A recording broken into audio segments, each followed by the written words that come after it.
Okay, so where do we start today? Well, for those of you who are football fans, you may know that the World Cup began yesterday, and it was the first England game this afternoon, so I am a bit of a football fan, and I was watching it this afternoon. And it's an interesting experience because, but certainly when you're supporting the England football team, because historically they've been very up and down, although recently they've not been too bad. And in tournaments, certainly. And it's an interesting awareness of our nervous system as you watch a football game, or things that you may be interested in. It might be a sports game, it may be something else. And as you're watching, because you're attached to a particular result, you want your team to do well. What do we notice about our nervous system? Oh, Esther saying, I'm Dutch and I'm missing the game right now. Esther, that is, I'm very honoured and flattered that you're missing the Dutch game to be here. Thank you. You know, it's an attachment we have to our team winning. And whenever there is an attachment, there is stress in the nervous system. Now, what does attachment mean? Attachment means that we are emotionally dependent on a particular result.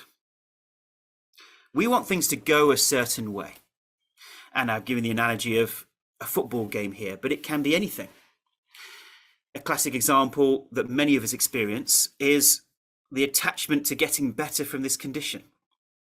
Yeah, and some of you say, whoa, Ashok, come on, that's why I'm here. Of course I want to get better from this condition. Otherwise, why am I doing the program, right? So there is a difference between a goal and an attachment. Yeah. So when we set a goal, we say, I have a direction that I wish to travel in. This is the direction. And this is what I choose for myself, is health and wellness in my physical body. And I'm heading along that path. And an attachment is, come on, I have to get better. Why isn't this working? Quicker, faster. It should have happened by now. We have made ourselves emotionally dependent and given ourselves a strict timetable as to when it will happen. So what happens is we're going along the right-hand path, we're retraining, but then each time the attached part of us says, well, why hasn't it happened quicker? Why aren't I feeling healthy? What's going on?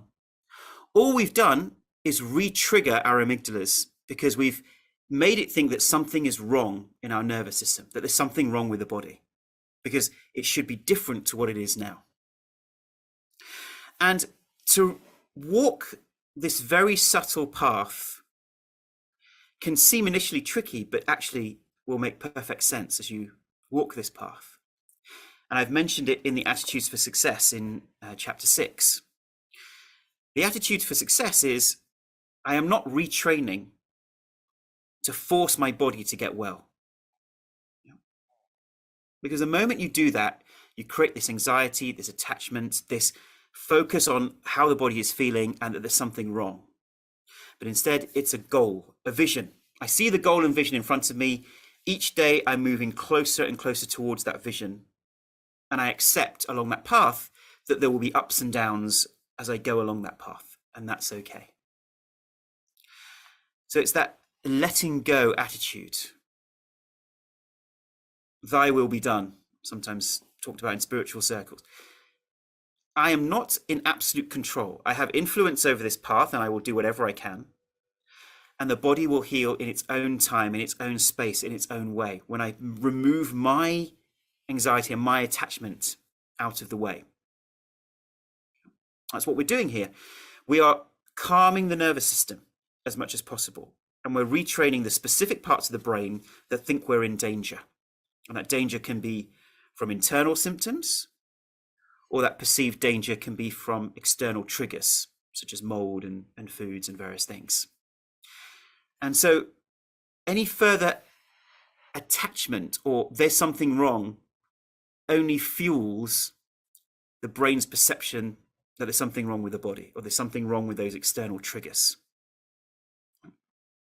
It's a very kind of Zen or centered attitude to what's happening. Yeah.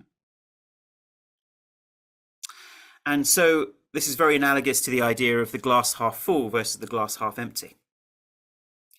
And in a future session, I think actually the one that I asked you to watch in session 9, we talk about gratitude. That each day it's celebrating what you can do, even small steps you have made, celebrating and feeling grateful for that. Because what that does is tell the mind and tell the amygdala and the insula, hey, maybe we're not in such danger that I had perceived, because now the conscious mind is telling us to celebrate how we feel, to feel grateful for the things we're able to do step by step, even small things.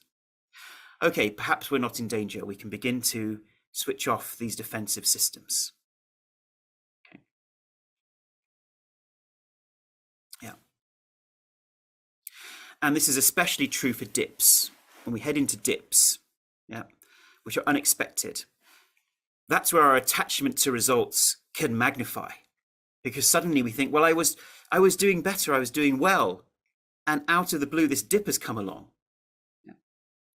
And then the attachment can really kick in of, but I want this to work, and why isn't it working now? Maybe I need to go and see another doctor somewhere and figure this out, right? So we start looking for other solutions outside of the program when we know that actually it got us a certain way, but it's all that's happened is the brain just got a little excited again and brought back the overstimulation.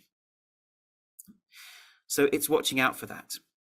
And we talk about dealing with dips quite regularly in the program, but if you want a kind of in-depth dealing with dips, then actually in session 15, at the beginning of session 15, there's a whole section on dealing with dips. And we've put it, a little later in the program at session 15, but I think it's actually a really interesting section that gets to the heart of it. So if you're having a dip or you want to understand how to deal with dips, just the first module of session 15 can be very useful for that. Okay. Good. So that's what football reminded me of today, is that you're sitting there, fists clenched, come on.